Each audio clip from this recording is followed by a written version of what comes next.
ధ్యానం చేసుకున్నాం. ఈ వారం మనం 24, 25 వాక్యాలు ధ్యానం చేసుకుంటున్నాము. మరి ఇక్కడ భక్తుడు ఏమంటున్నాడంటే, నేను యెహోవా యందు నమ్మిక ఉంచున్నాను, ఆయనే నాకు భాగమని నేను అనుకొంచున్నాను అని చెప్తున్నట్లుగా మనం చూస్తున్నాం. ప్రియమైనటువంటి దేవుని బిడ్డలారా, యెహోవా నా భాగమని నేను అనుకొంచున్నాను, ఆయన యందు నేను నమ్మిక ఉంచుకొంచున్నాను. తన్ను ఆశ్రయించు వారి ఎడల యెహోవా దయాళుడు, తన్ను వెదుకు వారి ఎడల ఆయన దయచూపువాడు అని ఇర్మియా భక్తుడు చెప్తున్నట్లుగా మనం చూస్తున్నాం. ప్రియమైనటువంటి దేవులారా, మనుషులు లోకంలో అనేకమైన వాటిని ఆశ్రయిస్తూ ఉంటారు. ధనవంతులు ధనాన్ని ఆశ్రయిస్తారు, బంధుమిత్రాదులు పలుకుబళ్ళు బలగం ఉండేవాళ్ళు వాళ్ళని ఆశ్రయిస్తూ ఉంటారు. ఏదైనా ఒక అవసరం వస్తే ముందు ఏమనుకుంటారండి, మనుషులు ఎవరు మనకు రికమెండ్ చేస్తారు, ఎవరి దగ్గరికి వెళ్తే, ఏ మినిస్టర్ దగ్గరికి వెళ్తే లేకపోతే ఎమ్మెల్యే దగ్గరికి వెళ్తే మనకు పని అవుతుందని ఆలోచన చేసుకుంటూ ఉంటారు. మరి దేవుణ్ణి ఎరిగిన వారు మాత్రమే దేవుణ్ణి ఆశ్రయిస్తారు, మిగతా వాళ్ళకి ఆలోచన రాదు. ఎందుకంటే ఎవరు సహాయం చేయగలరు? ఒక డబ్బులు అవసరమే వచ్చింది, వడ్డీకి ఇచ్చేవాళ్ళు ఎవరైనా ఉన్నారనుకోండి, వెంటనే ఏమనుకుంటారు, ఎవరు వడ్డీకి ఇస్తారు, వాళ్ళ దగ్గరికి వెళ్తే మనకు ఇంత అమౌంట్ వడ్డీకి ఇస్తారు అని అనుకుంటారు. అంతేగాని ఎవరైనా దేవుణ్ణి ఆశ్రయించేవారు, దేవునితో సహవాసం కలిగిన వారు ఏమనుకుంటారంటే, నా దేవునికి నేను మొరబెడితే నా దేవుడు నాకు సహాయం చేస్తాడు అని మనం అనుకుంటాం. ప్రియమైనటువంటి దేవుని బిడ్డలారా, ఇక్కడ మనం గమనిస్తే మరి ఇర్మియా భక్తుడు అంటున్నాడు, తన్ను ఆశ్రయించు వారికి యెహోవా సహాయించేవాడే ఉన్నాడు. ఎందుకంటే యెహోవా దయాళుడు. మరి మన జీవితంలో మనకు ఒక అవసరం వచ్చినప్పుడు, ఒక కష్టం వచ్చినప్పుడు, ఒక బాధ వచ్చినప్పుడు దేవుణ్ణి ఆశ్రయించగలుగుతున్నామా? ఆయన దయాళుడు, నాకు సహాయం చేస్తాడనే నమ్మిక మనలో ఉందా? చేస్తాడులే దేవుడు సహాయం అని అనుకుంటారే కానీ మనుషుల్ని ఆశ్రయిస్తూనే ఉంటారు. ధనవంతుడైతే నాకు డబ్బు ఉంది, ఇప్పుడు చూడండి చాలా డబ్బు ఉన్న వాళ్ళు ఉంటారు, వాళ్ళకి ఏదైనా ఒక జబ్బు వచ్చిందంటే ఇక్కడంతా ట్రీట్మెంట్ తీసుకోరు, ఎక్కడికి వెళ్ళిపోతారు? అమెరికా దేశానికి వెళ్ళిపోతారు, లేకపోతే దూర ప్రాంతానికి వెళ్ళిపోయి మంచి ట్రీట్మెంట్ ఎక్కడ దొరుకుతుందో అక్కడ తీసుకుంటారు. ఎందుకంటే వాళ్ళ డబ్బును వాళ్ళు ఆశ్రయం చేసుకున్నారు, వాళ్ళకి కలిగిన ధనాన్ని బట్టి వాళ్ళు గొప్ప కార్యాలు చేసుకున్నారు. కానీ మనము డబ్బు లేని వాళ్ళు ఎవరిని ఆశ్రయిస్తారు? దేవుణ్ణి ఆశ్రయిస్తారు. దేవుణ్ణి ఎరిగిన వాళ్ళు, డబ్బున్న వాళ్ళు ఆశ్రయించకూడదని ఎక్కడ లేదు, కానీ దేవుణ్ణి ఎరిగిన వాళ్ళు దేవుణ్ణి ఆశ్రయిస్తారు అని మనం గుర్తుపెట్టుకోవాలి. చూడండి, ఆయన ఇర్మియా యొక్క జీవితంలో, ఇర్మియాకి మంచి పలుకుబళ్ళు ఉన్నాయి, మంచి ప్రవక్త ఆయన. చిన్న వయసులోనే గర్భములో రూపింబకమునుపే దేవుడు ఆయన్ని ప్రతిష్ఠ చేసుకున్నాడు, జనులకు ప్రవక్తగా నియమించాడు. అంత గొప్ప ఆధిక్యత ఉన్నప్పటికీ ఆయనకి అనేకమైన శ్రమలు వచ్చింది. అనేకమైన శ్రమలు వచ్చి మరణాన్ని కూడా ఆయన సమీపించినట్టుగా మనం చూస్తున్నాం. మరణానికి సమీపించినప్పటికీ కూడా ఆయన ఎవరిని ఆశ్రయించాడు? దేవుణ్ణి ఆశ్రయించాడు. ఎంతటి స్థితి కలిగినప్పటికీ ఇర్మియాలో అవిశ్వాసం రాలేదు. ఎందుకంటే ఆయన దేవుని ఎదురు నుంచి ఒక వాగ్దానం పొంది ఉన్నాడు. చూడండి, ఇర్మియా గ్రంథము 1వ అధ్యాయము 8వ వాక్యం చదువుకుందాం. ఇర్మియా గ్రంథము 1వ అధ్యాయము 8వ వాక్యము. వారికి భయపడకుము, నిన్ను విడిపించుటకు నేను నీకు తోడై ఉన్నాను, ఇదే యెహోవా వాక్కు. ఆమేన్. కాబట్టి నీకు ఎటువంటి శత్రువులున్నా, ఎలాంటి పరిస్థితులు నీకు ఎదురు వచ్చినా వారికి నువ్వు భయపడవద్దు. ఎందుకంటే నిన్ను విడిపించుటకు నేను నీకు తోడయ్యాను. వాగ్దానం చేసిన వాడు, నమ్మదగిన వాడు, గొప్ప దేవుడు, సర్వశక్తిమంతుడు అని ఇర్మియా నమ్మాడు కాబట్టి ఎవరికి భయపడలేదు. రాజులకు భయపడలేదు, అధిపతులకు భయపడలేదు, అధికారులకు భయపడలేదు, ఆఖరికి మరణానికి కూడా ఆయన భయపడలేదు. ఎందుకంటే ఆయన జీవితంలో మరణ సమయం కూడా ఆసన్నమైనట్టుగా మనం చూస్తున్నాం. చూడండి, ఇర్మియా గ్రంథము 37వ అధ్యాయము 20-21 మనం చదువుకుందాం. ఇర్మియా గ్రంథము 37వ అధ్యాయము 20-21. రాజా, నా ఏలినవాడ, చిత్తగించి వినుము, చిత్తగించి నా మనవి నీ సన్నిధికి రానిమ్ము. నేను అక్కడ చనిపోకుండునట్లు లేఖీయుడినై యోనాతాను ఇంటికి నన్ను మరలా పంపకుము. కాబట్టి రాజైన సిద్కియా సెలవీయగా, బంటులు బందిగృహశాలలో ఇర్మియాను వేసి పట్టణంలో రొట్టెలున్నంత వరకు రొట్టెలు కాల్చువారికి వారి వీధిలో నుండి అనుదినం ఒక రొట్టె అతనికి ఇచ్చుచూ వచ్చిరి. ఇట్లు జరగగా ఇర్మియా బందిగృహశాలలో నివసించును. ఆమె ఇర్మియా ఏం తప్పు చేయకపోయినప్పటికీ ఆ ప్రజలు ఆయన్ని పట్టుకొని ఆ యోనాతాను గోతిలో వేయించాడు. అక్కడ భయంకరమైనటువంటి స్థితి అని మనం ఎరిగి ఉన్నాం. దాని గురించి మనం వివరించి, చాలామందికి గూగుల్లో మరి సెర్చ్ చేసే అలవాటు ఉంది కదా, యోనాతాను గోతిని గురించి సెర్చ్ చేసి చూసుకోండి. అక్కడ భయంకరమైనటువంటి స్థితి, అక్కడ అన్నపానాలు ఉండవు, మరి మరి ఎటువంటి వసతులు ఉండవు. ఒక గోతి లాంటి దానిలో దించేస్తారు. అక్కడ మరణాన్ని ఎదుర్కొంటున్నటువంటి సమయంలో మరలా సిద్కియా రాజు దేవుని ఎదురు నుంచి ఏమన్నా వాకు వచ్చిందా అని కనుక్కోవటానికి ఆయన్ని బయటికి తీసుకొస్తాడు. అటువంటి సమయంలో ఆయన రాజుతో అంటున్నాడు, రాజా నన్ను మరలా అక్కడికి పంపించబోకు రాజా, నేను అక్కడికి పోతే ఏమైపోతాను, చనిపోతాను, కాబట్టి నన్ను కరుణించమని అడిగినప్పుడు వెంటనే ఆయన్ని చెరసాల్లో వేయించి, మరి రాజ్యంలో ఏం లేదండా, ఊరిలో రొట్టెలు కూడా లేదు, ఆహారం లేదు, ఎందుకంటే శత్రువులు చుట్టుముట్టి ఉన్నాడు, అశూరు రాజు చుట్టుముట్టి ఉన్నారు, ఆహారం లేదు. అయితే పట్టణంలో మరి వీధిలో ఆహారం ఉన్నంత వరకు రోజుకొక రొట్టె ఆయన కొరకు ఇచ్చి అన్ని చెరసాల్లో ఉంచినట్లుగా మనం చూస్తున్నాం. అక్కడి నుంచి మళ్ళా తీసి వాళ్ళు ఏం చేస్తారంటే దేవుని ఏదో విచారణ చేయడానికి మరలా ఆ యొక్క చెరసాల్లో నుంచి మరి ఇర్మియాని బయటికి తీసుకొస్తారు. ఇర్మియాని బయటికి తీసుకొస్తే ఇర్మియా ఏమంటారంటే, మీరు మరి అష్షూరు రాజుకు లోబడితే లేదా కల్దీలకు లోబడితే మీరు బ్రతుకుతారు, లేదంటే చెరసాలైనా కరువు అయినా ఖడ్గమైనా మీకు తెగులైనా వస్తుంది, మీరు చనిపోతారంటే మళ్ళీ వాళ్ళ కోపం వచ్చింది. కోపం వచ్చి మనుష్యుడు మనకు క్షేమకరమైనది ఏది ప్రకటించడం లేదు, మనకు చెప్పటం లేదు, కాబట్టి ఇతడు చనిపోవలసిందే అన్నప్పుడు మరి రాజు అంటాడు, అతడు మీ వశంలో ఉన్నాడు, మీకు ఇష్టం వచ్చినట్టు చేసుకోండి అంటాడు. వెంటనే అతన్ని తీసుకెళ్ళి బురదగుండలో వేస్తారు. బురదగుండలో వేసిన తర్వాత అక్కడ 3 దినాల బురదలో ఇర్మియా కూరుకోపోయాను అని మనం చూస్తున్నాం. చూడండి, ఇర్మియా గ్రంథము 38 అధ్యాయము మొదటి నుండి చదువుకుందాం, 13 వాక్యాలు చివరి వరకు. ఇర్మియా గ్రంథము 38 అధ్యాయం మొదటి నుండి. యెహోవా ఇలాగు సెలవిచ్చుచున్నాడు, ఈ పట్టణంలో నిలిచియున్న వారు ఖడ్గము చేతైనను క్షామం చేతైనను తెగులు చేతైనను చత్తురు గాని కత్తిల యొద్దకు బయలు వెళ్ళువారు బ్రతుకుదురు. దోపుడు సొమ్ము దక్కించుకున్నట్లు తన ప్రాణం దక్కించుకుని వారు బ్రతుకుదురు. యెహోవా ఇలాగు సెలవిచ్చుచున్నాడు, ఈ పట్టణము నిశ్చయముగా బబులోను రాజు దండు చేతికి అప్పగింపబడెను, అతడు దాన్ని పట్టుకొనును అని ఇర్మియా ప్రజలందరికీ ప్రకటింపగా, మత్తాను కుమారుడైన షెఫట్యయు, పషూరు కుమారుడైన గెదల్యయు, షెలెమ్యా కుమారుడైన యోకలను, మలకియా కుమారుడైన పషూరును వినిరి గనుక ఆ ప్రధానులు రాజుతో మనవి చేసినదేమనగా, ఆ మనుషుడు ప్రజలకు నష్టము కోరువాడే గాని క్షేమం కోరువాడు కాడు. ఇతడు ఇట్టి సమాచారం వారికి ప్రకటన చేయుట వలన ఈ పట్టణంలో నిలిచియున్న యోధుల చేతులను ప్రజలందరి చేతులను బలహీనముగా చేయుచున్నాడు. చిత్తగించి వానికి మరణశిక్ష విధింపుము. అందుకు రాజైన సిద్కియా, అతడు మీ వశమున ఉన్నాడు, రాజు మీకు అడ్డంగా రాజాగడున. వారు ఇర్మియాను పట్టుకొని కారా గృహములోనున్న రాజకుమారుడును మల్కియా గోతిలోనికి దింపిరి. అందులోనికి ఇర్మియాను తాళ్ళతోనూ దింపినప్పుడు ఆ గోతిలో నీళ్లు లేవు, బురద మాత్రమే ఉండెను. ఆ బురదలో ఇర్మియా దిగబడెను. రాజు బెన్యామీను ద్వారమున కూర్చొని ఉండగా రాజు ఇంటికి కూషీయుడగు ఎబెద్మెలెకు షండు వారు ఇర్మియాను గోతిలో వేసిరను సంగతి విని రాజు నగరములో నుండి బయలువెళ్ళి రాజుతో ఇలాగు మనవి చేసెను, రాజా, నా ఏలినవాడా, ఆ గోతిలో వేయబడిన ఇర్మియాను ప్రవక్త ఎడల ఈ మనుషుడు చేసినది యావత్తును ఆ అన్యాయము. అతడున్న చోటును అతడు ఆకలి చేతను చచ్చును. పట్టణములో ఆయనను ఇకను రొట్టెలు ఏమీయూ లేవు.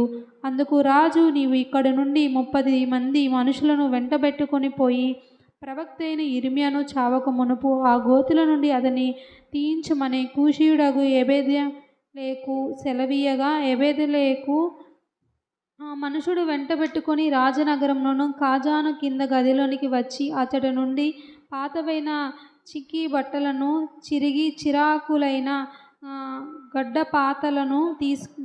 గడ్డపాతలను తీసుకొని పోయి ఆ గోతిలోనున్న ఇర్మియాను పట్టుకొనుచున్నట్లు తాళ్ళ చేత వాటిని దింపి, పాతవైన చిరిగి చిరాకులైన ఈ బట్టలను తాళ్ళ మీద నీ చంక కింద పెట్టుకొనమని అతనితో చెప్పెను.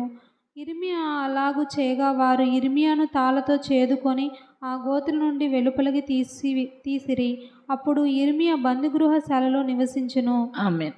కాబట్టి అతనిలో ఏం తప్పు లేకపోయినప్పటికీ, అతన్ని బురదగుండలో వేసినప్పటికీ దేవుడు ఏం చెప్పినాడు, నిన్ను విడిపించుటకు నేను నీకు తోడై ఉండానని చెప్పాడు. మరి ఏ దిక్కు లేకపోయినప్పటికీ కూషీయుడైనటువంటి ఎవిల్ మెరోదకును దేవుడు షండుని దేవుడు లేపి అతడు రాజుతో మాట్లాడి ఆ యొక్క ఇర్మియాని ఆ చెరసాల గోతిలో నుంచి విడిపిస్తున్నట్లుగా మనం చూస్తున్నాం.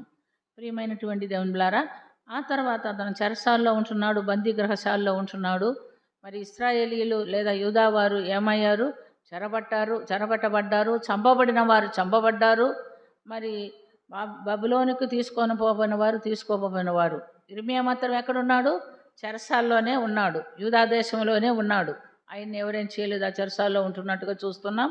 అయినప్పటికీ మరి ఆ రాజు అయినటువంటి నెబుకద్నెజర్ ఏమంటాడంటే, మనం చూస్తే అదే ఇర్మియా గ్రంథం 40 అధ్యాయం 1 నుంచి 4 వాక్యాలు చదువుకుందాం. అక్కడ చూసుకుందాము. ఇర్మియా గ్రంథము 40 అధ్యాయము 1 నుంచి 4 వాక్యాలు. రాజదేహ సంరక్షుల అధిపతి అయిన నెబూజరదాను యెరూషలేములో నుండి యూదాలో నుండి బబులోనులో చెరగ కొనిపోబడిన బందీ జనులందరిలో నుండి సంఖ్యల చేత కట్టబడి ఉన్న ఇర్మియాను తీసుకుని రమాలో నుండి పంపివేయగా యెహోవా యొద్ద నుండి అతని ప్రత్యక్షమైన వాక్కు, రాజదేహ సంరక్షుల అధిపతి అయిన ఇర్మియా అవతలికి తీసుకుని పోయి అతనితో ఇలాగూ మాట్లాడెను. ఈ స్థలమునకు నేను ఈ కీడు చేసేదనని నీ దేవుడగు యెహోవా ప్రకటించును కదా. తాను చెప్పిన ప్రకారం యెహోవా దాన్ని రప్పించి చేయించెను. మీరు యెహోవాకు విరోధముగా పాపము చేసి ఆయన మాటలు వినకపోతిరి గనుక మీకు ఈ గతి పట్టినది. ఆలకించుము. ఈ దినము నేను నీ చేతుల సంకెలను తీసి నిన్ను విడిపించుచున్నాను. నాతో కూడా బబులోనునకు వచ్చుట మంచిదని నీకు తోచిన ఎడల రమ్ము. నేను నిన్ను భద్రముగా కాపాడెదను. అయితే బబులోనులో నాతో కూడా వచ్చుట మంచిది కాదని నీకు తోచిన ఎడల రావద్దు. దేశమంతటా నీకేమీ అడ్డం లేదు. ఇక్కడ ఏమంటున్నాడు? ఆ నెబూజరదాను మరి ఆయన రాజదేహ సంరక్షకులకు అధిపతి నెబూజరదాను అతను విడిపించి ఏమంటున్నాడంటే, నీకు ఇష్టమైతే నాతో కూడా బబులోనికి రా, లేకపోతే ఈ దేశంలో ఉండు. ఈ దేశంలో ఎక్కడైనా నువ్వు ఉండవచ్చు, నీకు అడ్డమైనది ఏది లేదు. ఎందుకంటే ఇప్పుడు రాజ్యం ఎవరిది? బబులోనియులది. ఆ ప్రభుత్వం వచ్చేసింది కాబట్టి యూదావారు లేదా ఇశ్రాయేల్ వారు అక్కడ లేరు. వారిని చెరబట్టుకొని తీసుకుపోయారు. బబులోను రాజు ప్రభుత్వంలో ఉన్నారు కనుక నీకు ఇష్టమైన చోట ఉండవచ్చు. మాతో కూడా రావటం నీకు ఇష్టమైతే రా, లేకపోతే లేదు, నీ ఇష్టం అన్నప్పుడు మరి ఇర్మియా యూదా దేశంలోనే నివసిస్తున్నట్లుగా మనం చూస్తున్నాం. ప్రియమైనటువంటి దేవునిలారా, దావీదు భక్తుడు కూడా ఇదే మాట అంటున్నాడు. చూడండి, కీర్తనలు 119 57వ వాక్యం చదువుకుందాం. కీర్తనలు 119 57వ వాక్యము. యెహోవా నీవే నా భాగము, నీ వాక్యమును అనుసరించి నడుచుకుందునని నేను నిశ్చయించుకొని ఉన్నాను. ఏమంటున్నాడు? యెహోవా నువ్వే నా భాగము, నీ వాక్యమును అనుసరించి నేను నడుచుకుందునని నిశ్చయించుకొని ఉన్నాను. అంటే భక్తుడు కూడా ఇక్కడ అంటున్నాడు, నువ్వే నా భాగము, అయితే నేనేం చేస్తాను? నీ వాక్యాన్ని అనుసరించి నడుచుకుంటాను. అక్కడ ఇర్మియా ఏమంటున్నాడు? నువ్వే నా భాగమని నేను అనుకొనుచున్నాను, నీ యందు నేను విశ్వాసం ఉంచున్నాను. అయితే ఎవరు మనకు భాగంగా అనుకుంటున్నాం? మనం అందరము దేవుడే నాకు భాగమని ఎంచుకొని ఉన్నామా లేదా అనేది మనం పరీక్ష చేసుకోవాలి. ఎందుకంటే దావీదు యొక్క జీవితంలో కూడా మనం గమనిస్తే అనేకమైనటువంటి శ్రమలు ఎదుర్కొంటున్నట్టుగా మనం చూస్తున్నాం. అనేకమైన శ్రమలు ఎదుర్కొన్నప్పటికీ ఆయన వాక్యానుసారమైన జీవితం జీవించడానికి దేవుడు ఆయనకు సహాయం చేస్తున్నాడు. కారణం ఏమిటంటే, నువ్వే నా భాగమని నేను అనుకొనుచున్నాను అంటున్నాడు. చూడండి, వాక్యానుసారమైన జీవితం ఎలా జీవించాడంటే, మనం చేస్తే ఆయన ఒక పాపం చేసినప్పటికీ అది దేవుని చేత హెచ్చరించబడినప్పుడు వెంటనే ఆ పాపాన్ని ఒప్పుకుంటున్నాడు. 2 సమూయేలు గ్రంథము 12వ అధ్యాయము 2 సమూయేలు గ్రంథము 12వ అధ్యాయము 13వ వాక్యం చదువుకుందాం. 2 సమూయేలు గ్రంథము 12వ అధ్యాయము 13వ వాక్యము. నేను పాపము చేసి తినని దావీదు నాతాను నీవు చావకుండునట్లు యెహోవా నీ పాపం పరిహరించును. అయితే ఈ కార్యము వలన యెహోవా దూషించుటకు ఆయన శత్రువులకు నీవు గొప్ప హేతువు కలుగజేసితి గనుక నీకు పుట్టిన బిడ్డను నిశ్చయంగా చచ్చునని దావీదుతో చెప్పి తన ఇంటికి వెళ్ళెను. ఆమేన్. నాతాన్ ప్రవక్త ద్వారా దావీదు హెచ్చరింప చేయబడ్డాడు. ఏమని? తాను పాపం చేశాడని. నువ్వు పాపం చేశావన్నప్పుడు ఆయన రాజు కదా, రాజు మరి ఆ యొక్క ప్రవక్తను చంపవచ్చు, లేకపోతే తరిమేయచ్చు, నువ్వెవరు నాకు ఉపదేశం చేయడానికి అని అడగొచ్చు. కానీ దావీదులో ఉన్నటువంటి గుణం ఏమిటంటే వెంటనే ఏం చేశాడు? పాపము ఒప్పుకున్నాడు. నేను పాపం చేసి తిని అని ఒప్పుకుంటున్నాడు. అందుకని నువ్వు పాపం చేసి ఒప్పుకున్నావు కాబట్టి నువ్వు బ్రతుకుతావు, నువ్వు చనిపోవని ప్రవక్త ద్వారా హెచ్చరిక ఇవ్వబడుతుంది. కీర్తనలు 66:18-20 మనకు చూస్తే, కీర్తనల 66:18-20 వరకు మనం చూసినప్పుడు, నేను హృదయంలో పాపం లక్ష్యం చేసిన ఎడల యెహోవా నా మనవి వినకపోవును అని దావీదు భక్తుడు అనుభవపూర్వకంగా చెప్తున్నాడు. కీర్తనలు 66:18-20 వరకు. నా హృదయములో నేను పాపమును లక్ష్యము చేసిన ఎడల ప్రభు నా మనవి వినకపోవును.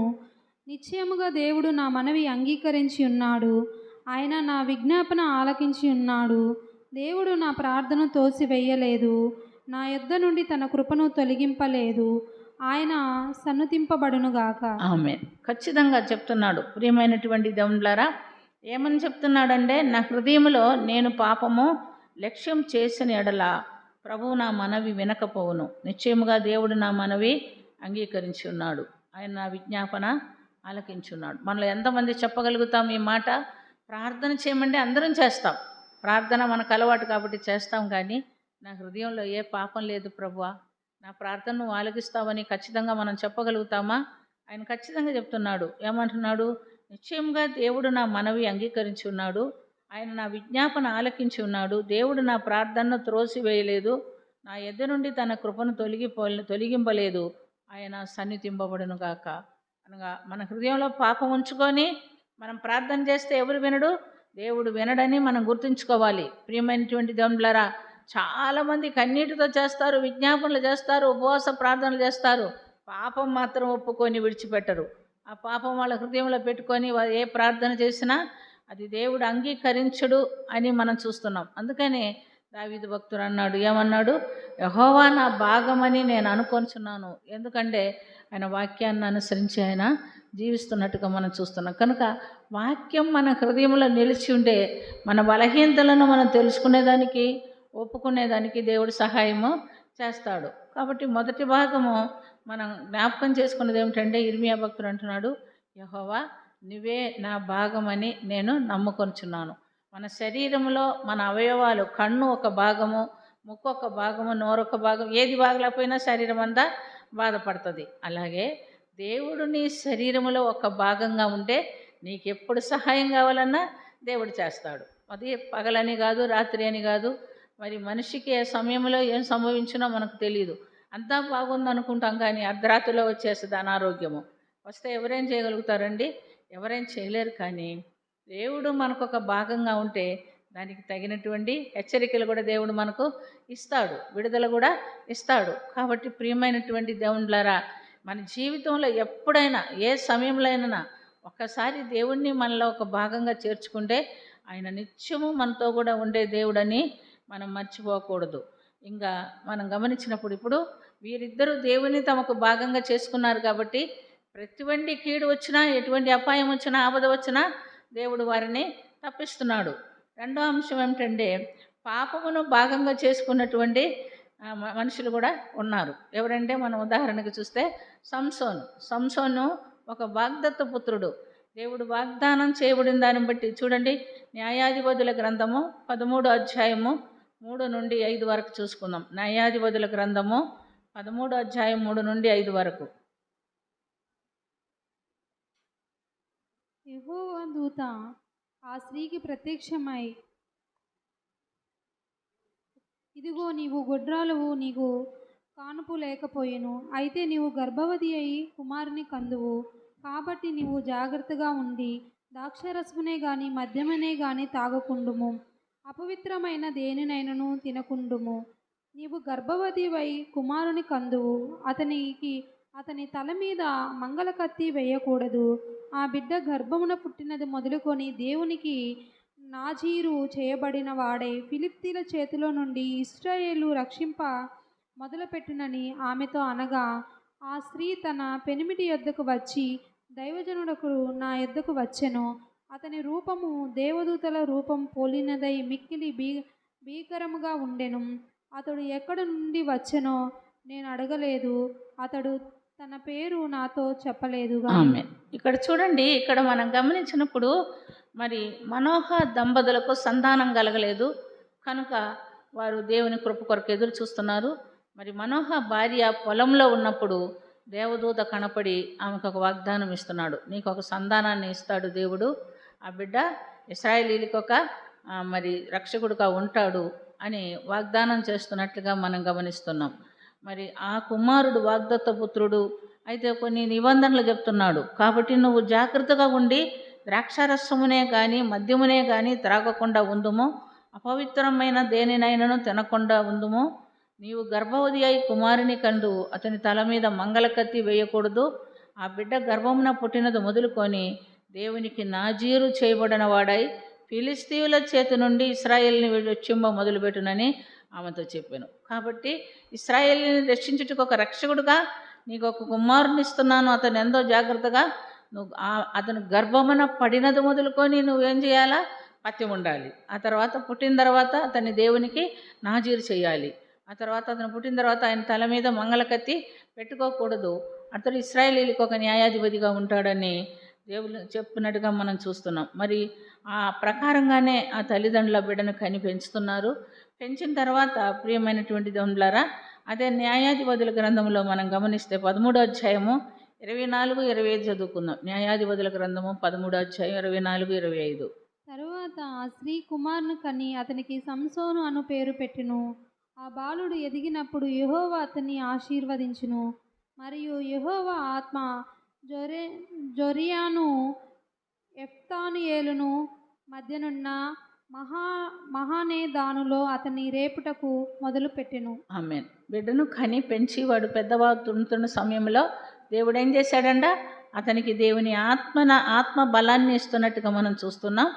మరి ఎప్పుడైతే దేవుని యొక్క ఆత్మను బలంగా ఆయన మీద దేవుడు పంపించాడో అప్పటి నుంచి అతడు దేవునికి అవిధేయుడుగా ప్రవర్తించడం కూడా మొదలుపెట్టాడు. ఎలా చేశాడంటే, అతను మొట్టమొదట అతను యవనస్తుడైన తర్వాత వెళ్ళి ఫిలిస్తీయుల స్త్రీలలో ఒకదాన్ని చూసుకున్నాడు. చేయకూడని పనులు చేయటం మొదలుపెట్టాడు. అంటే పాపాన్ని తనకు ఒక భాగంగా ఎంచుకున్నాడు. దేవుడైతే తన శక్తిని ఆయనకి ఒక భాగంగా ఇచ్చి ఉన్నాడు, కానీ సంసోన్ పాపాన్ని తనకు ఒక భాగంగా ఎంచుకున్నాడు. 14వ అధ్యాయము న్యాయాధిపతుల గ్రంథం 14వ అధ్యాయం 1 నుంచి 3 వాక్యాలు చూసుకుందాం. సంసోను తిమ్మనంతునకు వెళ్ళి తిమ్మనంతులో ఫిలిస్తీయులకు కుమారుడైన కుమార్తెల్లో ఒకతెను చూచెను. అతడు తిరిగి వచ్చి తిమ్మంతులో ఫిలిస్తీయులు కుమార్తెల్లో ఒకతెను చూచి తిని, మీరు ఆమెను నాకిచ్చి పెళ్లి చేయవలనని తన తల్లిదండ్రులతో అనగా, వారు నీ స్వజనుల కుమార్తెల్లోనే గాని నా జనుల్లోనే గాని స్త్రీ లేదనుకొని సున్నతి పొందని ఫిలిస్తీయుల నుండి కన్యకను తెచ్చుకొనుటకు వెళ్ళుచున్నావా అని అతన్ని అడిగిరి. అందుకు సంసోను, ఆమె నాకిష్టమైనది గనుక ఆమెను నా కొరకు తెప్పించమని తన తండ్రితో చెప్పెను. చాలు. చూడండి, ఎప్పుడైతే పెద్దవాడయ్యాడో ఫిలిస్తీయుల దేశంలోనికి వెళ్ళాడంట. ఫిలిస్తీయులు తమకు శత్రువులు, వారిని హతమార్చడానికి దేవుడు సంసోన్ని ఈ భూమి మీదకి తీసుకొచ్చాడు. కానీ అక్కడికి వెళ్ళి ఆయన ఏం చేస్తున్నాడంటే, నేను ఫిలిస్తీయుల కుమార్తెలను ఒక్కదాన్ని చూశాను, మీరేం చేయాలి, నాకు ఇష్టమైంది ఆమె నాకు ఇచ్చి వివాహం చేయండి అని అడుగుతున్నట్టుగా మనం చూస్తున్నాం. అయితే తల్లిదండ్రులు అడుగుతున్నారు, ఏమనైనా మన వాళ్ళల్లో ఎవరు లేకనా, పోయి వాళ్ళల్లో చూసావంటే ఆయన అదంతా నాకు తెలియదు, నాకు ఇష్టమైంది నాకు ఇచ్చి చేస్తారా లేరా అని అడుగుతున్నాడు. ప్రియమైనటువంటి దేవులారా, దేవుని యొక్క ఉద్దేశము సంకల్పం ఏమిటంటే, ఆయన ధర్మశాస్త్రంలో మొదటి కాలంలోని ద్వితీయోపదేశ కాండంలో చెప్పబడి ఉంది, అన్యులతో సాంగత్యము చేయకూడదు, అన్ని స్త్రీలతో సాంగత్యం చేయకూడదని దేవుడు స్పష్టంగా చెప్పి ఉన్నాడు. ద్వితీయోపదేశ కాండము 7వ అధ్యాయము 3, 4 వాక్యాలు చదువుకుందాం. ద్వితీయోపదేశ కాండము 7వ అధ్యాయము 3, 4 వాక్యము. నీవు వారితో వియ్యమందకూడదు, వాని కుమారునికి నీ కుమార్తె నీయకూడదు, నీ కుమారునికి వాని కుమార్తెను పుచ్చుకొనకూడదు. నన్ను అనుసరింపకుండా ఇతర దేవతలను పూజించినట్లు నీ కుమారులు వారు మళ్లించుదురు. అందును బట్టి యెహోవా కోపాగ్ని నీ మీద రగులుకొని ఆయన నిన్ను త్వరగా నశింపజేయును. ఆమేన్. చూసారా ఏమన్నాడు, నువ్వు పోయి నీకు ఇష్టమైన వాడిని పెళ్లి చేసుకో, ఎవరిని పడితే. చూడండి ఈ రోజుల్లో మరి ఈ నిబంధనలన్నీ మర్చిపోయారు మనుషులు. ఏం మర్చిపోయారంటే అన్యులతో సాంగత్యం చేయకూడదు, దేవుడిని ఎరగని బిడ్డల్ని పెళ్లి చేసుకోకూడదు, వివాహం నీ కుమార్తెలను వారికి ఇవ్వకూడదు, వారి కుమారులను నువ్వు చేసుకోకూడదు అన్నాడు. ఈ రోజుల్లో అదంతా ఏం లేదు. బాగా కట్నం ఇస్తారా, మంచి ఉద్యోగం ఉన్న అమ్మాయినా, తెల్లగా ఉండే పిల్లైనా, లేకపోతే పొడుగు జడ ఉండే పిల్లైనా, ఇవి చూసుకుంటున్నారు ఈ దినాల్లో. దేవుడిని ఎరిగిన బిడ్డ, వాక్యానుసారమైన జీవితం జీవించేవారా, మంచి కుటుంబమా, దేవుని బిడ్డలా, అవన్నీ ఎవరు చూడలేదు. దేవుడు ఖచ్చితంగా చెప్పి ఉన్నాడు. ఎందుకంటే ఇలాంటి పనులు చేసేవాళ్ళు చాలామంది నష్టపోయినట్టుగా మనం చూస్తున్నాం. చూడండి, ఉదాహరణకి మనం చూస్తున్న జ్ఞాని అయినటువంటి సొలొమోన్ రాజే ఆ పని చేశాడు. చూడండి, మొదటి రాజుల గ్రంథము 11వ అధ్యాయము 1 నుంచి 3 వాక్యాలు గమనించుకుందాం. మొదటి రాజుల గ్రంథము 11వ అధ్యాయము 1 నుంచి 3 వాక్యాలు. మోయాబీలను, ఏదోమీలను, అమ్మోనీలను, సిదోనీలను, హిత్తీయులు అను జనులు మీ హృదయములను తమ దేవతల తట్టు తిప్పుదురు గనుక వారితోను సహవాసం చేయకూడదని, వారిని మీతో సహవాసం చేయకూడదనియు యెహోవా ఇశ్రాయేలుకు సెలవిచ్చి ఉన్నాడు. అయితే రాజైన సొలొమోను ఫరో కుమార్తె గాక ఆ జనుల్లో ఇక అనేక మంది పరస్త్రీలను మోహించి కామారుత గలవాడై వారిని ఊహించుకొనుచూ వచ్చెను.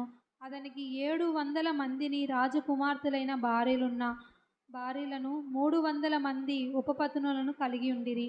అతని భార్యలు అతని హృదయములను తిప్పివేసిరి. ఆమేన్. చూసారా, అతను జ్ఞానవంతుడు, దేవుని యొద్ద నుంచి జ్ఞానం సంపాదించుకున్నాడు.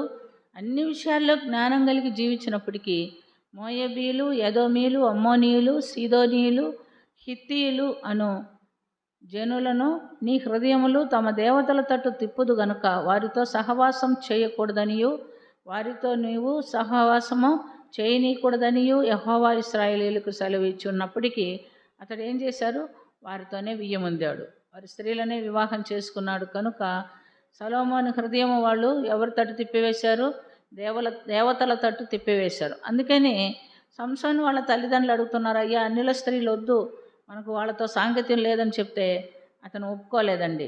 అతను పెళ్లి చేసుకున్నాడు, కానీ మరి ఫిలిస్తీయుల అమ్మాయిని పెళ్ళి అయితే చేసుకున్నాడు సంసోను, కానీ ఆ అమ్మాయితో కాపురం చేయలేకపోయాడు. ఆ కాపురం చేయకపోతే మరి దేవుడు ఆయనకి ఏం చేశాడు, ఆయన తన భార్య దగ్గరికి వెళ్ళాలని వచ్చినప్పుడు ప్రియమైనటువంటి దేవుడారా వాళ్ళ నాయన చెప్పాడు, అయ్యా నీవు నిజంగానే ఆ అమ్మాయిని ప్రేమించావని మాకు తెలీదు, మరి అందుకని ఆమెని నీ స్నేహితునికి ఇచ్చి పెళ్లి చేశారని చెప్తే అతనికి కోపం వచ్చింది. అతనికి కోపం వచ్చి దేవుని ఆత్మ చేత రేపింపబడిన వాడై ఏం చేశాడో చూడండి. మనం గమనిస్తే న్యాయాధిపతుల గ్రంథము 15వ అధ్యాయము 1 నుంచి 8 వాక్యాలు చూసుకుందాం. న్యాయాధిపతుల గ్రంథము 15వ అధ్యాయము 1 నుంచి 8 వాక్యాలు. కొన్ని దినములైన తరువాత గోధుమల కోతకాలమున సంసోను మేకపిల్ల ఒకటి తీసుకొని తన భార్యను చూడవచ్చి, అంతఃపురంలో ఉన్న నా భార్య యొద్దకు నేను పోదుననుకొనగా ఆమె తండ్రి లోపలికి అతన్ని వెళ్ళనీక, నిశ్చయంగా నీవు ఆమెను ద్వేషించితివి అనుకొని నీ స్నేహితునికి ఆమెను ఇచ్చి తిని, ఆమె చెల్లెలు ఆమె కంటే చక్కనిది కాదా, ఆమెకు ప్రతిగా ఈమె నీకుండు వచ్చును, చిత్తగించుమనెను. అప్పుడు సంసోను, నేను ఫిలిష్తీయులకు హాని చేసిన ఎడల వారి విషయంలో నేనెప్పుడు నిరపరాధినై ఉందునని వారితో చెప్పి పోయి 300 నక్కలను పట్టుకొని దివిటీను తెప్పించి తోకను తిప్పి 2 తోకల మధ్య ఒక్కొక్క దివిటిని కట్టి ఆ దివిటీలో అగ్ని మండచేసి ఫిలిష్తీయుల గోధుమల చేలలోనికి వాటిని పోనిచ్చి పనన కుప్పను, పైరును, ద్రాక్ష తోటను, ఒలివ తోటలను తగలబెట్టుము. ఫిలిష్తీయులు ఇది ఎవడు చేసినదని చెప్పుకొనుచు తిమ్మనీయుడని అల్లుడైన సంసోను భార్య అయిన ఆమె తండ్రి తీసుకొని అతని స్నేహితునికి ఇచ్చిన గనుక అతడే చేసి ఉన్ననని చెప్పిరి. కాబట్టి ఫిలిష్తీయులు ఆమెను ఆమె తండ్రిని అగ్నితో కాల్చిరి. అప్పుడు సంసోను, మీరు ఇలాగు చేసిన ఎడల నేను మీ మీద పగ తీర్చుకొని నా తర్వాతనే చాలించదనని చెప్పి తొడతో తొట్టలను విరగొట్టి వారిని బహుగా హతము చేసెను. అటు పిమ్మట వెళ్ళి ఏతాము బండలో ఏతాము బండ బంటు సందులో సందుల్లో నివసించెను. నివసించెను. కాబట్టి ఇక్కడ మనం గమనించినప్పుడు సంసోనుకు కోపం వచ్చింది. తన భార్యను తనకు అప్పగించకపోతే ఏం చేశాడంట? వెళ్ళి 300 నక్కలను పట్టుకున్నాడంట. 300 నక్కలను పట్టుకొని ఒక నక్క తోకకి ఇంకొక నక్క తోక కట్టేశాడు. కట్టేసిన తర్వాత ఆ తోకల మధ్యలో ఏం పెట్టేశాడంట? ఒక దివిటీని వెలిగించి పెట్టించాడంట. అట్టా ఆ 300 నక్కల్ని దివిటీలు వెలిగించినటువంటి 300 నక్కల్ని ఎక్కడికి వదిలేశాడంట? వాళ్ళ చేల పంటల్లోకి తొలివేశాడంట. ఈ దినము ఒక కుక్కను పట్టుకోలేము మనం. పట్టుకోగలుగుతారా? కుక్క తోకను పట్టుకోగలుగుతారా? అది కరిసి పడేస్తుంది. మరి 300 నక్కల్ని పట్టుకున్నాడంటే చూడండి, అది దేవుని శక్తియే కదా. అది దేవుని శక్తి. పట్టుకొని ఒక తోకకి ఇంకొక తోక కట్టి దాని మధ్యలో ఒక దివిటి పెట్టి దాన్ని చేలల్లో మధ్యలోకి పంట తోటల మధ్యలోకి పంపించేటప్పటికి అవి వెళ్ళి అవన్నీ తగలబెట్టేశారంట. తగలబెట్టి మరి ఫిలిస్తీన్ల మీద తమ కోపాన్ని తీర్చుకున్నట్టుగా మనం చూస్తున్నాం. వారు సంసోను మీదకి వచ్చేటప్పటికి ఏం చేశాడంట? తొడలతో తొండ్లను విరగొట్టి వారిని బహుగా హతం చేశాను. అటు పిమ్మట వెళ్ళి ఏతాము బండ సందులో నివసించాను. ఇన్ని కార్యాలు చేసి వెళ్ళిపోయి ఒక బండ సందులో దాక్కుంటున్నట్టుగా మనం చూస్తున్నాం. ఆ బండ సందులో ఆయన ఉన్నప్పుడు ఆయనకి ఏం కలిగిందంటే దాహం కలిగింది. ప్రియమైనటువంటి దేవునిలారా, ఆయన ఆత్మచేత మేలు పొందినప్పటికీ ఏం చేస్తూ ఉన్నాడు? పాపం చేసినందున దేవుడు ఇచ్చినటువంటి శిక్ష తన భార్యని తను అనుభవించలేకపోయాడు. కానీ దేవుని శక్తి చేత మరలా శత్రువులను ఓడిస్తున్నాడు. ఆ తర్వాత ఏతాం బండలో పోయి దాక్కున్నాడు. అక్కడ ఆయనకి దాహం వేస్తే దేవుణ్ణి అడుక్కుంటున్నాడు, దేవా నేను ఇంత కార్యం చేశాను, నువ్వు నాకు సహాయం చేయవా? నేను ఏం చేయాలి? చూడండి, అదే అధ్యాయము 17 నుంచి చదువమ్మా. న్యాయాధిపతుల గ్రంథం 15వ అధ్యాయం 17 నుంచి.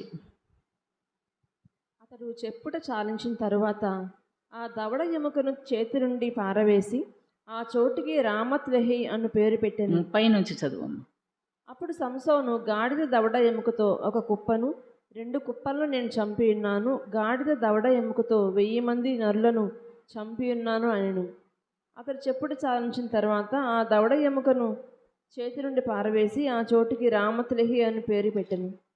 అప్పుడు అతడు మిక్కిలి దప్పిగొన్నందున యెహోవాకు మొరపెట్టి, నీవు నీ సేవకుని చేతి వలన ఈ గొప్ప రక్షణను దయచేసిన తర్వాత నేను ఇప్పుడు దప్పి చేతను చచ్చి సున్నతి పొందని వారి చేతిలోనికి పడవలెనా అని వేడుకొనగా దేవుడు లేహీలో ఉన్న ఒక గోతిని చీల్చెను.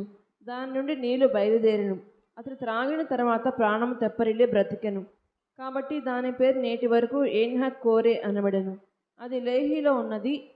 అతడు ఫిలిష్తీయుల దినములలో 20 ఏండ్లు ఇశ్రాయేలుకు న్యాయాధిపతి అయి ఉండెను. ఆమేన్. అతనికి శత్రువుల దగ్గరికి వచ్చినప్పుడు ఒక గాడిద పచ్చి ఎముకతో, దవడ ఎముకతో 1000 మందిని చంపాడంట. 1000 మందిని చంపిన తర్వాత అలసిపోయాడు, దాహం వేసింది కానీ నీళ్లు లేదు. కానీ మళ్ళీ ఎవరిని వేడుకున్నాడు? దేవుని వేడుకున్నాడు. దేవుడు ఒక గోతిని చీల్స్తే అక్కడ తాగి తన దాహం తీర్చుకొను అని చూస్తున్నాడు. అంటే అడుగడుగున దేవుడు ఆయన శక్తితో ఎవరిని నింపుతున్నాడు? సంసోన్ని నింపుతున్నాడు. ఆ తర్వాత అందమేలు పొందినటువంటి సంసోన్ మళ్ళీ ఏం చేశాడు? మళ్ళీ పాపాన్ని ఒక భాగంగా ఎంచుకున్నాడు. 16వ అధ్యాయం మొదటి వాక్యం చూడండి.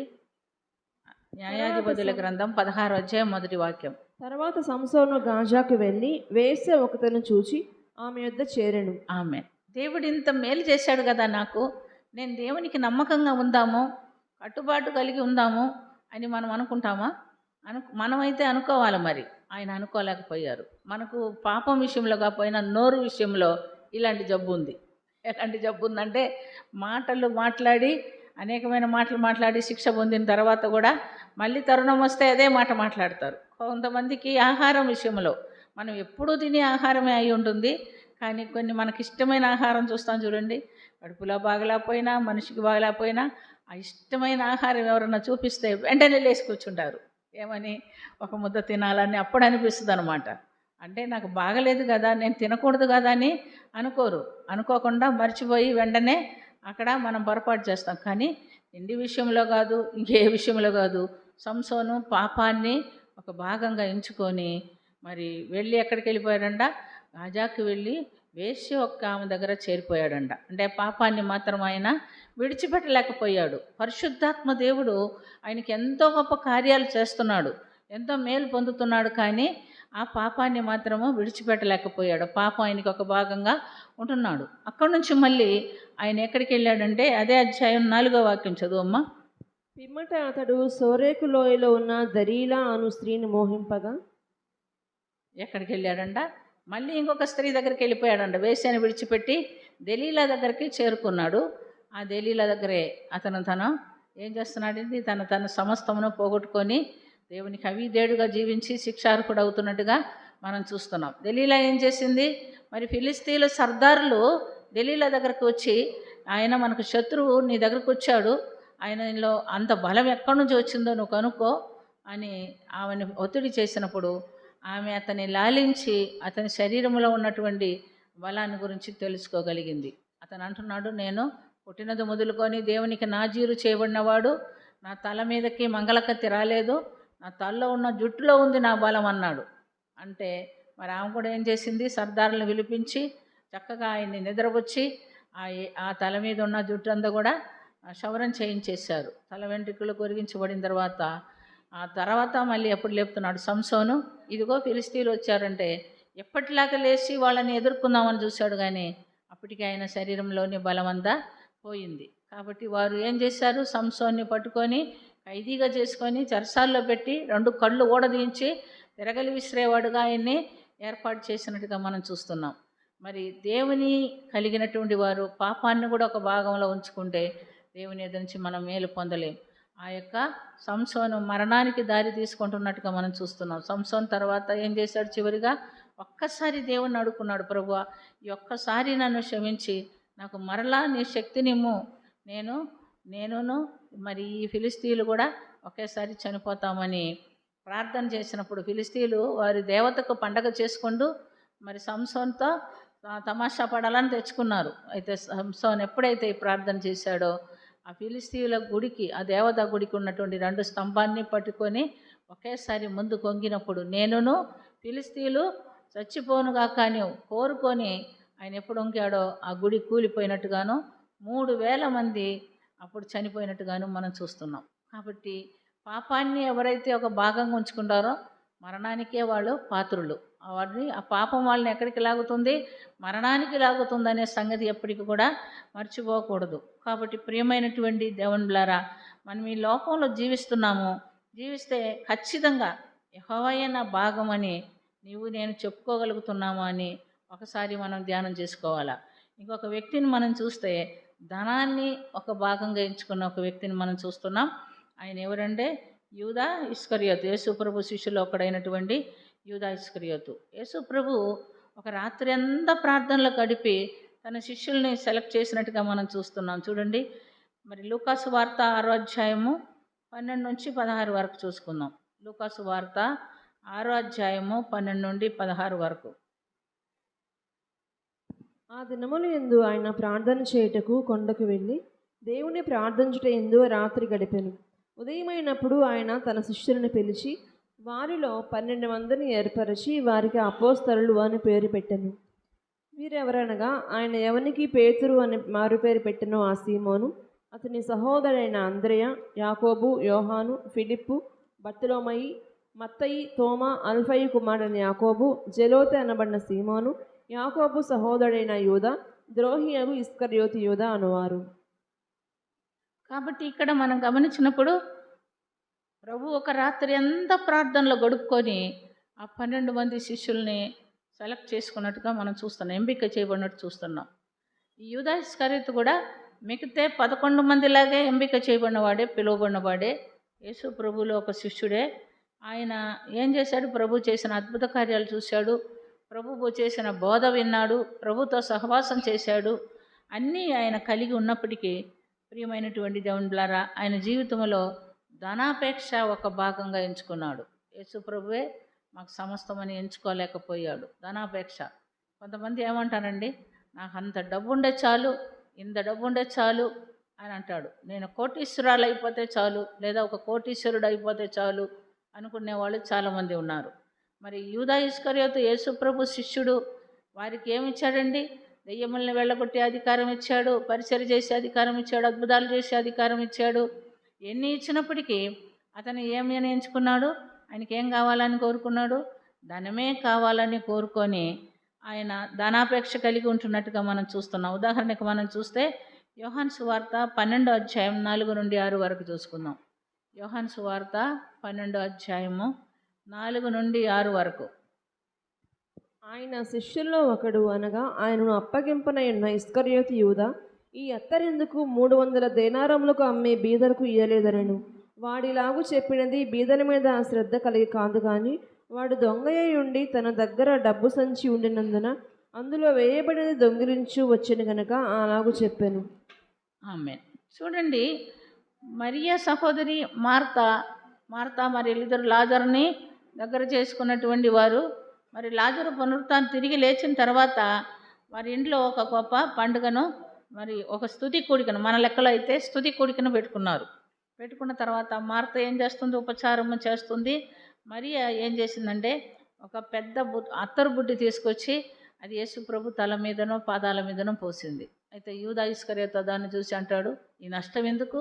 అత్తరంది ఆయన నెత్తి మీద పోయటం ఎందుకు? అది అమ్మితే 300 దేనారాలు వస్తాయి కదా, అది బీదలకు ఇవ్వచ్చు కదా. ఈ 300 దేనారాలు బీదలకు ఇవ్వాలని బీదల మీద ప్రేమతో కాదు చెప్పింది. ఆ డబ్బులన్నీ నా డబ్బుల సంచిలోకి వస్తుంది కదా. ఎందుకంటే వాడు అతనిలో నుంచి ఏం చేస్తూ ఉండేవాడంట? దొంగతనంగా తీసుకుంటూ ఉండేవాడంట. నా సంచి నిండిపోద్ది కదా అనుకున్నాడంట. అంతేగాని అప్పుడు కూడా యేసు ప్రభుకి ఆయన ఏమంటున్నాడు? ఆమెను చేసుకొనిము, ఇది నా యొక్క భూస్థాపన కొరకు ఆమె చేసింది, ముందుగానే చేస్తుంది. ఎందుకంటే ఆయన చనిపోయిన తర్వాత ఎవరు కూడా, యూదులకు ఆచారం ఉంది, అత్తరు పూసి సమాధి చేస్తారు. ఆ సమయంలో యేసు ప్రభుకు అత్తరు పూయటానికి వీలు కాలేదు. ఆమె ముందుగానే చేసిందని ఆయన అంటున్నాడు. చూడండి ఏమంటున్నాడు? 6వ వాక్యం నుంచి చదువమ్మా. వాడిలాగు చెప్పినది బీదల మీద శ్రద్ధ కలిగి కాదు కానీ వాడు దొంగయ్య ఉండి తన దగ్గర డబ్బు సంచి ఉండినందున అందులో వేయబడినది దొంగిలించు వచ్చెను గనుక అలాగూ చెప్పాను. కాబట్టి యేసు, నన్ను పాతిపెట్టే దినము నాకు ఆమెను దీన్ని ఉంచుకొనియుడి. బీదలు ఎల్లప్పుడూ మీతో కూడా ఉందరు కానీ నేను ఎల్లప్పుడూ మీతో ఉండనని చెప్పాను. ఆమె ఆయన ఎట్టి మరణం మరణిస్తాడో, ఎలాంటి సమాధి చేయబడుతుందో ఆయనకి తెలుసు. కాబట్టి ఆమె చెయ్యని, బీదలకు మీరు ఎప్పుడైనా ఇచ్చుకోవచ్చు, ఎప్పుడప్పుడు మీతో కూడా ఉంటారు. బీదలు లేని టైం ఉందా? మీరు ఎప్పుడైనా చూడండి, పేదవారు లేని సమయం ఉందా? మీకు తెలియదేమో. మీరు బస్ స్టాండ్లు కానీ లేకపోతే ఆ యొక్క రైల్వే స్టేషన్ కానీ వెళ్ళి చూడండి, బీదలు ఉంటారా అక్కడ? లేని సమయం ఎప్పుడన్నా ఒక్కరు కూడా లేదని చెప్పగలుగుతారా? ఎవరు కూడా చెప్పుకోలేరు. ఎప్పుడు బీదలు మనతో కూడా ఉంటారు. ఎప్పుడు ఇవ్వాలనుకున్న వాళ్ళు అప్పుడు ఇవ్వచ్చు. వాళ్ళు బీదలు కాబట్టే కదా అడుక్కుంటారు, లేకపోతే ఆ పేదరికంలో ఉంటారు. అయితే మంచివాళ్ళు అయితే ఉన్నవాళ్ళు అలా ఉండటానికి ఇష్టపడరు కదా.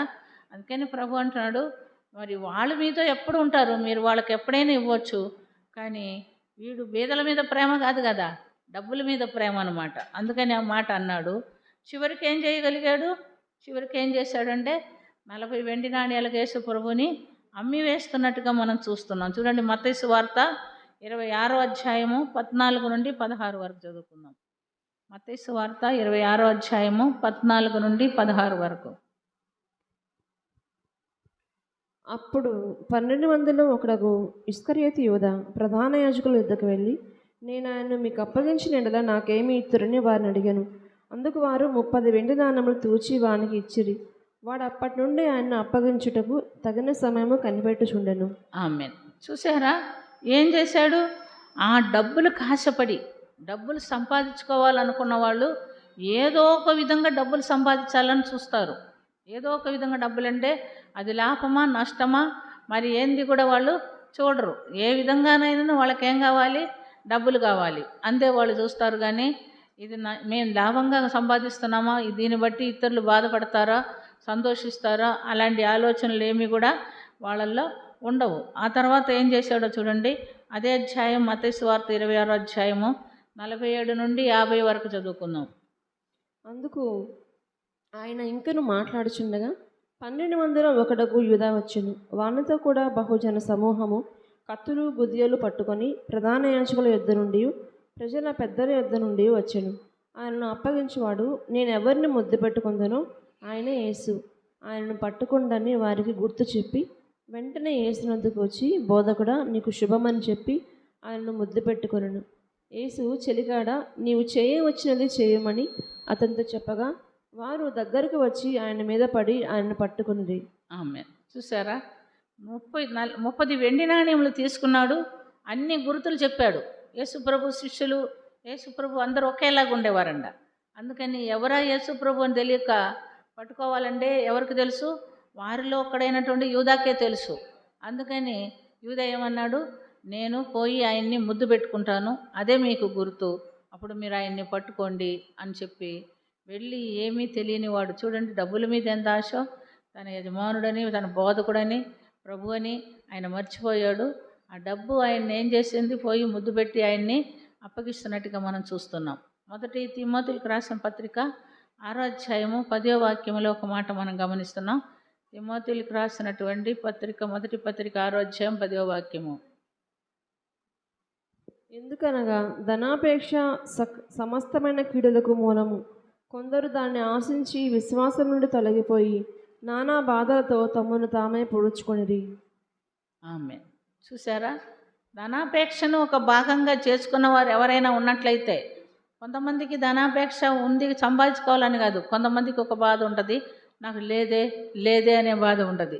కొంతమంది ఏమిటండి, అయ్యో మాకు డబ్బులు లేకపోయినాయి, వాళ్ళకందరికి ఉంది, వాళ్ళు అది కొంటున్నారు, ఇది కొంటున్నారు, వాళ్ళు బాగుంటున్నారు, వాళ్ళు అట్ట తింటున్నారు, వాళ్ళు అట్ట చేసుకుంటున్నారు, ఇట్ట చేసుకుంటున్నారు, నాకు మాత్రం ఏం లేదే. అది కూడా ఒక బాధే. ఏం లేదని అనుకోవద్దు. ఏనాటికి ఆనాటికి చాలన్నాడు. నువ్వేం కావాలి, నీకేం కావాలా? అన్న వస్త్రములు కలవారై జీవించడానికి దేవుణ్ణి అడుక్కోవాలి. కానీ కూడబెట్టుకొని ఏం చేస్తారండి? కోట్లు కూడబెట్టుకున్నా, లక్షలు కూడబెట్టుకున్నా ఏం చేస్తారు? పోతా ఎత్తుకొని పోతారా? మీ సమాధి పెట్టులో ఏమన్నా వేస్తారా? మీ కోట్లు కట్టలు కట్టి వేస్తారండి ఎవరైనా? ఎవరేయరు. ఒక పైసా కూడా ఎవరు. కొంతమందికి బంగారము, పట్టు చీరలు వేలకు పెట్టి చీరలు కొనుక్కుంటూ ఉంటారు. కొనుక్కోండి, కానీ ఒక్క చీరే కడతారు. చాలామంది అన్ని చీరలు ఇస్తారా?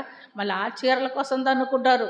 ఇది నాకు కావాలి, ఈ కలర్ నాకు ఇష్టం, అది మాకు కావాలి, ఇది కావాలని పిల్లలు, బంధువులు అందరూ ఆ బట్టల కోసం తన్నుకుంటారు చివరిలో. ఇంకా మనం గమనిస్తే మరి బంగారం కోసం తన్నుకుంటారు. బంగారం ఉంటే మా అమ్మ బంగారం మాదంటారు కూతుర్లు, మా కొడుకులు ఏమంటారు? మా కోడళ్ళు, మా భార్యలకు కావాలని కొడుకులు అంటారు, మరి మా మనవరాళ్ళకు కావాలని కొందరు అంటారు. ఈ విధంగా బంగారం కోసం కూడా వాళ్ళు ఏం చేసుకుంటూ ఉంటారు? తన్నుకుంటూ ఉంటారు. కాబట్టి ధనాపేక్ష సమస్తమైన కీడునకు మూలము.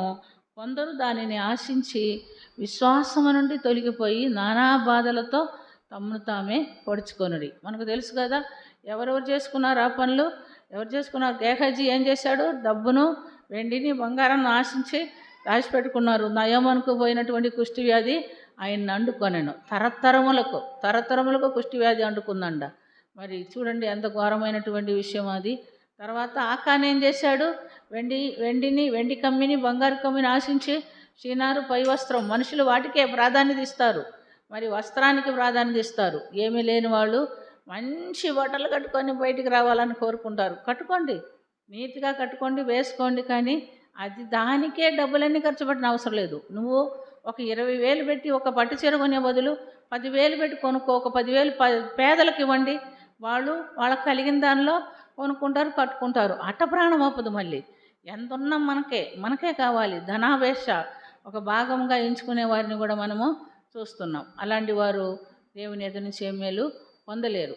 కాబట్టి ప్రియమైనటువంటి దేవుని బిడ్డలారా, ఈ లోకంలో మనం జీవిస్తున్నామంటే ఎవరు మీకు భాగంగా ఉండాలి? గట్టిగా చెప్పండి. దేవుడు మనకొక భాగంగా ఉండాలి. దేవుడు మనకొక భాగంగా ఉంటే మీకు కష్టం వచ్చినా, నష్టం వచ్చినా, సుఖం వచ్చినా ఆ దేవుడే మనల్ని ఆదుకుంటాడు.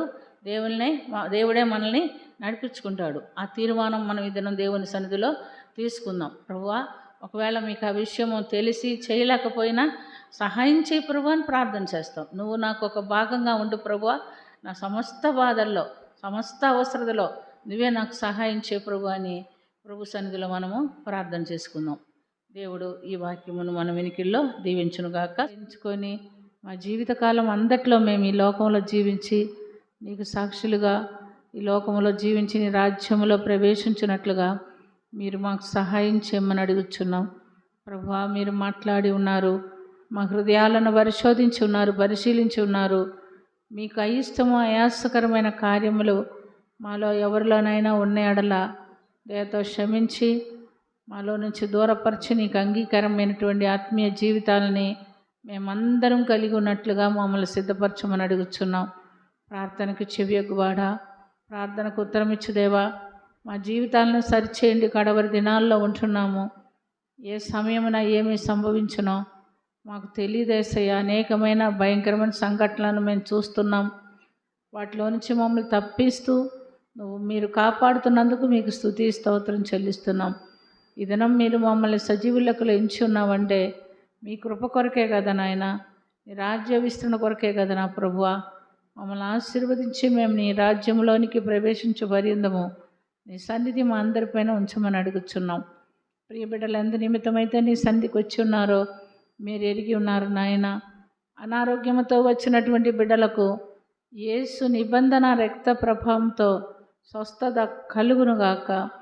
అంధకార శక్తుల చేత పీడింపబడుతున్న బిడ్డలకు యేసు నిబంధన రక్త ప్రభావంతో విడుదల కలుగునుగాక. కుటుంబాల్లో అసమాధానంతో ఉన్నటువంటి బిడ్డలకు యేసు నిబంధన రక్త ప్రభావంతో మీ సమాధానము దయచేయబడునుగాక. పరిశుద్ధుడ ఆర్థిక సమస్యలతో అనారోగ్య పరిస్థితులతో నలిగిపోచున్నటువంటి బిడ్డలకు మీ ధారాళంలో నుంచి మీ ధననిధిలో నుంచి మీ సమృద్ధి దయచేయబడునుగాక. నా తండ్రి మీకు వందనాలు చెల్లించుకొంచున్నాం. రుణ భారములతో నలిగిపోచున్నటువంటి బిడ్డలకు యేసు నిబంధన రక్త ప్రభావంతో రుణ విడుదల కలుగునుగాక. ఏ బిడ్డలైతే వాక్య జ్ఞానం కొరకు ఆశ కలిగి వచ్చున్నారో వారికి మీ వాక్య జ్ఞానము దయచేయబడునుగాక. ఆత్మీయ అనుభవం కొరకు ఎవరైతే ఆశ కలిగి వచ్చి ఉన్నారో వారికి మీ ఆత్మీయ అనుభవము దయచేయబడునుగాక. నాయన ఉద్యోగం లేని వారు ఉద్యోగం కొరకు ఎదురు చూస్తుండగా వారికి కావలసినటువంటి ఉద్యోగం మీరు దయచేయబడునుగాక. నా తండ్రి వివాహం కొరకు ఎదురు చూస్తున్న బిడ్డలకు యవన కాలం ముందు ఏర్పరిచిన వ్యక్తితో వివాహము జరిపించబడునుగాక. సంతానం కొరకు ఎదురు చూస్తున్న బిడ్డలకు మీరు ఏర్పరిచినటువంటి సంతాన భాగ్యము దయచేయబడునుగాక. తండ్రి ఏ కొరతతో నీ సన్నిధికి మేము వచ్చినప్పటికీ మా కొరతలు తీర్చివాడా ప్రతి వారి కొరతలు యేసు నిబంధన రక్త ప్రభావంతో తీర్చబడునుగాక. పరిశుద్ధుడా నీకు నమ్మకమైన సాక్షులుగా ఈ లోకంలో మేమందరం జీవించినట్లుగా సహాయం చేయబడునుగాక. మా బిడ్డలు చదువుకుంటుండగా వారికి కావలసినటువంటి జ్ఞానము జ్ఞాపకశక్తి వివేకము యేసు నిబంధన రక్త ప్రభావంతో దయచేయబడునుగాక. పరిశుద్ధుడు అయిన దేవా మీకు స్తుతి స్తోత్రం చెల్లిస్తున్నాం. ప్రియ బిడ్డలు ప్రేమతో తెచ్చిన కానుకలను దీవించి ఆశీర్వదించండి. అవి మీ పరిచర్య కొరకు వాడుకొనుటకు సహాయం చేయండి. నెల మొదటి వారంలో ఉన్నాం నా తండ్రి. నెలంతా నీ సమృద్ధిలో నీ దీవెనలో మమ్మల్ని పోషించి కాపాడి సంరక్షించి దీవించి నడిపించమని అడుగుచున్నాం. ప్రియ బిడ్డల కొరకు నా తండ్రి అయ్యా ప్రార్థించిన ఉండగా నా హస్తాన్ని మరుగుపరుచుకొని మీరు వారిని తాకి ముట్టి స్వస్థపరిచి నెమ్మది సమాధానం వారి జీవితంలో దయచేసి దీవించి నడిపించమని అడుగుచున్నాం. పరిశుద్ధుడు అయిన దేవానికి స్తుతి స్తోత్రం చెల్లించుకొంచున్నాం. ఆశ్చర్య కార్యాలు అద్భుత కార్యాలు మా జీవితాల్లో జరిగించి దీవించమని కరుణించమని కృప చూపించమని ప్రియుడానికే వందనాలు స్తుతి స్తోత్రం చెల్లించుకొంచు. అడిగిన ఈవులన్నీ ఇచ్చున్నామని నమ్ముచు కృతజ్ఞతాస్తుతులు చెల్లించుకొంచు. యేసుక్రీస్తు పుణ్యనామున అది మిక్కిలి వినయంతో అడిగి వేడుకొంచున్నాము తండ్రి, ఆమెన్. పరలోకమందున్న మా తండ్రి పరిశుద్ధపరచబడుగాక. నీ రాజ్యం మాకు వచ్చునుగాక. నీ చిత్తం పరలోకమందు నెరవేరినట్లు భూమి అందును నెరవేరునుగాక. మా అనుదిన ఆహారం నేడు మాకు దయచేయుము. మా ఇళ్ళ అపరాధం చేసిన వారిని మేము క్షమించి ఉన్న ప్రకారం మా అపరాధం మన్నించుము. మమ్మల్ని శోధనలోనికి తేక దుష్టు నుంచి తప్పించుము. రాజ్యము శక్తి మహిమ నిరంతరం నువ్వై ఉన్నావు తండ్రి, ఆమెన్. యేసు రక్తమే చేయం, యేసు రక్తమే చేయం, యేసు రక్తమే చేయం. యేసు నామ సంపూర్ణ విజయం, అపవాది క్రియలకు అనంత నాశనం, శిలువ రక్తమే చేయం, ఆమెన్. నా ప్రాణమా యెహోవాను సన్నిధించుము. నా అంతరంగంలోనున్న సమస్తమైన పరిశుద్ధ నామను సన్నిధించుము. నా ప్రాణమా యెహోవాను సన్నిధించుము. ఆయన చేసిన ఉపకారములలో దేనిని మరువకుము. నా ప్రాణమా యెహోవాను సన్నిధించుము, ఆమెన్. మన తండ్రి అయిన దేవుని యొక్క ప్రేమ, కుమారుడైన యేసుక్రీస్తు యొక్క కృప, పరిశుద్ధాత్మని సహవాసము కూడి వచ్చిన మనకందరికను సదాకాలము తోడై ఉండి నడిపించునుగాక, ఆమెన్. ఆశీర్వాదంబుల్ మా మీద వర్షింపచేయుమిషా, ఆశతో నమ్మి ఉన్నాము నీ సత్య వాగ్దత్తము ఈ మాయి మీద కృమ్మరించుము దేవా కమ్మర ప్రేమ వర్షంబు కృమ్మరించుము దేవా ఆమేన్. మీకు అందరికి వందనాలు. మరి చిరంజీవి సరోజిని కుమార్తె ఏగే కుమార్తె డైసీ లేచి నిలబడమ్మా. ఆ బిడ్డకి ఇది నా బర్త్డే ఉంటుంది కాబట్టి బిడ్డ కొరకు ప్రార్థన చేసుకుందాం. ప్రేమ కలిగిన తండ్రి, కృప కలిగిన ప్రభా యేసయ్య, బిడ్డను ఒక నూతన జన్మదినంలోనికి ప్రవేశపెట్టినందుకు స్తుతి స్తోత్రము. దీర్ఘాయుష ఆరోగ్యం దయచేయండి. చదువుకొంచుండగా చదువులో జ్ఞానము జ్ఞాపశక్తి వివేకం దయచేయండి. తల్లిదండ్రులకు లోబడి నీ యందు భయభక్తులు కలిగి నా తండ్రి నీ పరిచయం చేసే బిడ్డగా జీవితాంతం నీకు నమ్మకమైన సాక్షిగా ఉన్నట్టుగా బిడ్డను అభిషేకించమని దీవించమని బలపరచమని మా ప్రభు అయిన యేసుక్రీస్తు పుణ్యనామంలో అడుగుచున్నాము తండ్రి. ఆమేన్. హ్యాపీ బర్త్డే టు యు నాన్న. అందరికీ వందనాలు. ఈరోజు మొదటి శుక్రవారము రాత్రి కాలమున ఆల్నైట్ ప్రేయర్ ఉంటుంది. అందరికి జ్ఞాపకం ఉంచుకొని ప్రార్థన చేయండి. రాగలిగిన వాళ్ళందరూ మరలా రండి. రాత్రి 10 గంటలకి మొదలవుతుంది. మరి 2:30-3 గంటలకు ఆ ప్రాంతంలో అయిపోతుంది. దగ్గర వాళ్ళు తిరిగి వెళ్ళాలంటే వెళ్ళవచ్చు. ఇక్కడ పండుకోవాలనుకున్న వాళ్ళు ఇక్కడ పండుకొని ఉదయం లేచి వెళ్ళిపోవచ్చు. వచ్చేవారి కొరకు మీరు ప్రార్థన చేయండి. మీరు తప్పకుండా రండి అందరూ. అందరికీ వందనాలు. బిడ్డలు స్నాక్స్ తెచ్చి ఉన్నారు కాబట్టి ప్రార్థన చేసుకొని అందరూ తీసుకోండి.